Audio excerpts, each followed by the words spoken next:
Srinivas okay.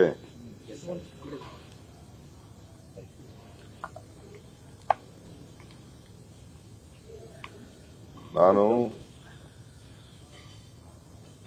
ಇವತ್ತೇನು ನಿರ್ಮಲಾ ಸೀತಾರಾಮನ್ ಅವರು ಕೇಂದ್ರ ಸರ್ಕಾರದ ಬಜೆಟ್ ಮಂಡಿಸಿದ್ದಾರೆ, ಇದನ್ನ ತರಿಸ್ಕೊಂಡು ಪ್ರತಿ ಲೈನು ಓದಿದ್ದೀನಿ, ಎವ್ರಿ ಲೈನ್ ಓದಿದ್ದೀನಿ. ಇದನ್ನ ವಾಪಸ್ಸು ನಮ್ಮ ಎಂಪಿಗಳು ಕೊಟ್ಟಿದ್ದಾರೆ, ಬಿಜೆಪಿ ಎಂಪಿಗಳು ಕೊಟ್ಟಿದ್ದಾರೆ, ಇಡೀ ದೇಶದ ಮುಂದೆ ಓದಿದ್ದಾರೆ. ಸೆಂಟ್ರಲ್ ಮಿನಿಸ್ಟರ್ಸ್ ಕೂಡ ಈ ಸಭೆಯಲ್ಲಿ ಪಾಲ್ಗೊಂಡಿದ್ದಾರೆ. ನಮ್ಮ ಕೇಂದ್ರ ಮಂತ್ರಿಗಳು ಮತ್ತು ಎಂಪಿಗಳೇ ಹೇಳಬೇಕು, ನಿಮ್ಮ ರಾಜ್ಯಕ್ಕೆ ಏನು ಕೊಡುಗೆ ತಂದಿದ್ದೀರಿ, ನಮ್ಮ ರಾಜ್ಯಕ್ಕೆ ಏನು ಅನುಕೂಲ ಆಗಿದೆ ಅಂತೇಳಿ ಎಂಪಿಗಳು ಮತ್ತು ಸೆಂಟ್ರಲ್ ಮಿನಿಸ್ಟರ್ಗಳು ಈ ಬಜೆಟ್ ಬಗ್ಗೆ ಅವರೇ ಏನಾದ್ರೂ ಏನ್ ಲಾಭ ಇದೆ ಅಂತ ಅವರೇ ಹೇಳ್ಬೇಕು ನಮಗೆ. ಸೊ ನಾನು ಇಷ್ಟು ನಮಗೆ ನಿರಾಶೆ ಉಂಟು ಮಾಡ್ತಾರೆ ಅಂತ ನಾನು ಬಯಸಿರಲಿಲ್ಲ. ನಮ್ಮ ರಾಜ್ಯದಿಂದ MLAಗಳಿಂದ ಆಯ್ಕೆಯಾಗಿ ಹೋಗಿ ಬಹುಶಃ ಇಷ್ಟು ನಮಗೆ ನೆಗ್ಲೆಕ್ಟ್ ಮಾಡ್ತಾರೆ ಅಂತ. ನಾನು ಬೇರೆ ರಾಜ್ಯಗಳ ಬಗ್ಗೆ ನಾನು ಚರ್ಚೆ ಮಾಡೋಕ್ಕೆ ಹೋಗೋದಿಲ್ಲ, ಅವಶ್ಯಕತೆ ಇಲ್ಲ.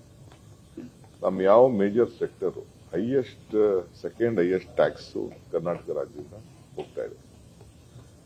ಹೈಯೆಸ್ಟ್ ಟ್ಯಾಕ್ಸ್ ಹೋಗ್ಬೇಕಾದ್ರೆ ಸೆಕೆಂಡು, ಆಮೇಲೆ ಎಕ್ಸ್ಪೋರ್ಟ್ ಅಲ್ಲಂತೂ ನಾವೇ ಇದ್ದೀವಿ, ನಮ್ಮ IT ಎಕ್ಸ್ಪೋರ್ಟ್ಸ್ ಅಲ್ಲಂತೂ ನಾವೇ ಇದ್ದೀವಿ. ನಾನು ಅಟ್ಲೀಸ್ಟ್ ಇನ್ಫ್ರಾಸ್ಟ್ರಕ್ಚರ್ ಪ್ರಾಜೆಕ್ಟ್ಗೆ ಏನಾದ್ರು ಒಂದು ನಮಗೆ ಸಹಕಾರ ಕೊಡ್ತಾರೆ ಅಂತೇಳಿ ನಾನು ಮುಂಚಿತವಾಗಿ ಕೇಳಿದ್ದು, ನಾವು ರಿಕ್ವೆಸ್ಟ್ ಮಾಡಿದ್ದು, ಎಲ್ಲ ಸಂದರ್ಭದಲ್ಲೂ ಹೇಳಿದ್ದು. ಅನೇಕ ಸಂದರ್ಭದಲ್ಲಿ ನಮ್ಮ ಪ್ರೈಮ್ ಮಿನಿಸ್ಟರ್ಗೂ ರಿಕ್ವೆಸ್ಟ್ ಮಾಡಿದ್ವಿ, ಚೀಫ್ ಮಿನಿಸ್ಟರ್ ನಾವು ರಿಕ್ವೆಸ್ಟ್ ಮಾಡಿದ್ವಿ, ಫೈನಾನ್ಸ್ ಮಿನಿಸ್ಟರ್ಗೂ ಮಾಡಿದ್ವಿ. ಬಟ್ ಈಗೇನು ಎಲೆಕ್ಷನ್ ಹತ್ರ ಇಲ್ಲ ಅಂತ ತಿಳ್ಕೊಂಡು ಏನೋ ಯಾವುದು ಅನೌನ್ಸ್ಮೆಂಟ್ ಅಂತೂ ಮಾಡಿಲ್ಲ. ನಮ್ಗಂತೂ ಕರ್ನಾಟಕಕ್ಕೆ ಎಲ್ಲ ತರದಲ್ಲೂ ಅನ್ಯಾಯ ಆಗಿದೆ. ಆಮೇಲೆ ಈ ಏನು 12 ಲಕ್ಷ ಟ್ಯಾಕ್ಸ್ ಅಂತ ಬೆನಿಫಿಟ್ ಅಂತ ಹೇಳ್ತಾರಲ್ಲ, that is not a big thing. ಆ ನಂಬರ್ಸು ಬಹಳ ಕಡಿಮೆ. ಎಷ್ಟು ಜನ ಟ್ಯಾಕ್ಸ್ ಕಟ್ಟೋರಿದ್ದಾರೆ? ಬರೀ ಒಂದು 5-6% ಟ್ಯಾಕ್ಸು ಸ್ಯಾಲರಿಡ್ ಎಂಪ್ಲಾಯೀಸು ಅವರು ಇವರು ಒಂದಷ್ಟು ಕಟ್ಬೋದು. ಒಂದೇ 7 ಲಕ್ಷಕ್ಕಿಂತ ಬೆಲೆ ಏರಿಕೆನೂ ಜಾಸ್ತಿ ಆಗಿದೆ. ಅವ್ರಿಗೂ ಕೂಡ DAಗಳು ಮತ್ತೊಂದೆಲ್ಲ ಜಾಸ್ತಿ ಆಗಿರ್ತದೆ. ಅದೇನು ದೊಡ್ಡ ಬೆನಿಫಿಟ್ ಅಂತ ನಾನು ಹೇಳೋದಿಲ್ಲ. ಮಧ್ಯ ಗುಸು ಏನಂತಂದ್ರೆ ಟ್ಯಾಕ್ಸ್ ಲಾಭೇ ತೆಗೆದಾಕ್ಬಿಡ್ತೀವಿ ಅಂತ ಒಂದು ಮಧ್ಯ ಮಾತುಕತೆ ನಡೀತಾ ಇತ್ತು. ಅದು ಯಾವುದೂ ಕೂಡ ಆಗಿಲ್ಲ. ಸುಮ್ಮನೆ ಒಂದು ಬಜೆಟ್ ಓದಿದ್ದಾರೆ. ಯಾವ ಸೆಕ್ಟರ್ಗೂ ಅನುಕೂಲ ಆಗಿದ್ದನ್ನ ನಾನು ನೋಡಲಿಲ್ಲ. ಅಗ್ರಿಕಲ್ಚರ್ಗೂ ಇಲ್ಲ ಯೂತ್ ಎಂಪ್ಲಾಯ್ಮೆಂಟ್ ಅಲ್ಲೂ ಇಲ್ಲ ಇನ್ಫ್ರಾಸ್ಟ್ರಕ್ಚರ್ ನಮಗೇನು ಕಾಣ್ತದೆ. ಬಜೆಟ್ ಅಲ್ಲಿ ಲಾಸ್ಟ್ ಟೈಮ್ ಆಂಧ್ರ ಪ್ರದೇಶಕ್ಕೆ ಜಾಸ್ತಿ ಆದ್ಯತೆ ಕೊಟ್ಟಿದ್ರು, ಈ ಬಾರಿ ಬಿಹಾರಕ್ಕೆ ಜಾಸ್ತಿ ಆದ್ಯತೆ ಕೊಟ್ಟಿದ್ದಾರೆ. ನಾನು ಅದನ್ನ ಮಾತಾಡಕ್ ಹೋಗುದಿಲ್ಲ. ಬೇರೆ ರಾಜ್ಯದ ಸುದ್ದಿ ನನಗೆ ಬೇಡ. ಈಗ ನಮ್ಮ ಕರ್ನಾಟಕಕ್ಕೂ ಕೊಟ್ಟಿದ್ರು, ಎಲೆಕ್ಷನ್ ಟೈಮ್ಗೆ 5,400 ಕೋಟಿ ಕೊಡ್ತೀವಿ ಅಂತ ಓದಿದ್ರು. ಅಪ್ಪರ್ ಭದ್ರಾ ಪ್ರಾಜೆಕ್ಟ್ಗೆ ಏನಾದ್ರು ಕೊಟ್ರಾ? ಇವರು it is A political decision. ಹಂಗೆ ಅದಕ್ಕೂ ಆಗಬಹುದು ಅಂತ ನಾನು ನಿರೀಕ್ಷೆ ಮಾಡ್ಕೊಂಡಿದ್ದೆ. ಸರ್, ಬೆಂಗಳೂರಿಗೆ ಹೆಚ್ಚಿನದಾಗಿ ನಿರೀಕ್ಷೆಯನ್ನ ಮಾಡ್ತಾ ಇದ್ದಾರೆ, ಅದೆಲ್ಲೂ ಕಾಣಿಸ್ತಿಲ್ಲ.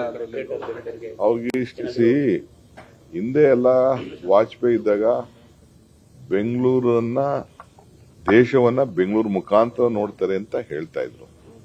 ಈಗ ಕಾಲ ಹೊರಟೋಯ್ತು. ಅಂದ್ರೆ ಬ್ರ್ಯಾಂಡ್ ಬೆಂಗಳೂರು ಕಾನ್ಸೆಪ್ಟ್ ಮತ್ತೊಂದ್ ಕಡೆ ಗ್ರೇಟರ್ ಬೆಂಗಳೂರು ಅಂತ ಹೇಳ್ತೀರಿ. ಅದಕ್ಕೆ ಏನಾದ್ರು ಸೆಂಟ್ರಲ್ದು ಬೇರೆ ಗ್ರೇಟರ್ ಬ್ಯಾಂಗ್ಳೂರ್ ಇಶ್ಯೂನೇ ಬೇರೆ, ಬ್ರ್ಯಾಂಡ್ ಬೆಂಗಳೂರು ಏನಾದ್ರು ಸೆಂಟ್ರಲ್ದು ಅಸಿಸ್ಟೆಂಟ್ ಏನಾದ್ರು ಕೇಳಿದ್ರೆ ಈ ಹಿಂದೆ ತಾವೆಲ್ಲ ಭೇಟಿ ಆಗಿದ್ರಿ ಕೇಂದ್ರ ಹೇಳಲ್ಲ ನೀವು. ನಾ ರಿಲೀಸ್ ಮಾಡಿದ್ನಲ್ಲ ಎಲ್ಲ ಏನೇನು ಕೇಳಿದೀನಿ ಅಂತ ಎಲ್ಲ ರಿಲೀಸ್ ಮಾಡಿದ್ದೀನಿ. ಗ್ರೇಟರ್ ಬೆಂಗಳೂರಿಗೆ ನಾವು ಅವಶ್ಯಕತೆ ಇಲ್ಲ, ಬೆಂಗಳೂರಿಗೆ ಅವಶ್ಯಕತೆ ಇದೆ. ಸರಿ, ಈಗ ಡೆಲ್ಲಿ ಚುನಾವಣಾ ಪ್ರಚಾರದಲ್ಲಿ ಮಾಡಿದ್ರಿ, ಹೇಗಿದೆ ಸರ್ ವಾತಾವರಣ? ಮತದಾರರೆಲ್ಲ ಬಹಳ ಗೌಪ್ಯವಾಗಿದ್ದಾರೆ. ಇಲ್ಲಿ ಬಹಳ ಗೌಪ್ಯ ಇದೆ. ಮತದಾರರು ಏನ್ ತೀರ್ಮಾನ ಮಾಡ್ತಾರೆ ನಾನು ಸದ್ಯಕ್ಕಿನ್ನ ಹೇಳಕ್ ಹೋಗಲ್ಲ. ನಮ್ಮ ಅಭ್ಯರ್ಥಿಗಳು, ನಮ್ಮ ಕಾರ್ಯಕರ್ತರು ಎಲ್ಲ ಬಹಳ ವಿಶ್ವಾಸದಿಂದ ಇದ್ದಾರೆ. ಬಹಳ ಜನ ಸೀನಿಯರ್ ಸಿಟಿಸನ್ಸ್ ಎಲ್ಲ ಮನೆಯಿಂದ ಈಚೆ ಬಂದು ನಮ್ಮ ಅಭ್ಯರ್ಥಿಗಳಿಗೆ ಸಪೋರ್ಟ್ ಮಾಡ್ತಾ ಇದ್ದಾರೆ ನೋಡಿದ್ದೇನೆ.